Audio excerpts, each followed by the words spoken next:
Hi friend, நம்ம channel 1000 சப்ஸ்கிரைபரை தாண்டி விட்டோம். நம்ம சேனல் அடுத்து 30,000 சப்ஸ்கிரைபர் வந்தவுடன் 3 சிறப்பு பரிசுகள் வழங்க உள்ளோம் என்று ஷார்ட்ஸில் சொல்லியிருந்தோம். அதை பற்றி பார்ப்போம். எப்படி என்றால், நம் சேனல் 30,000 சப்ஸ்கிரைபர் வந்தவுடன் 10 கேள்விகள் கேட்கப்படும்.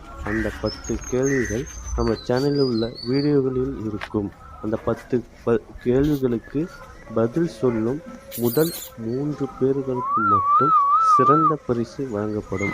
அது என்ன பரிசு என்று அடுத்த வீடியோகளில் பார்ப்போம். லைக் பண்ணுங்கள், ஷேர் பண்ணுங்கள், சப்ஸ்கிரைப் பண்ணுங்கள், பெல் பட்டனை கிளிக் பண்ணுங்கள். நன்றி.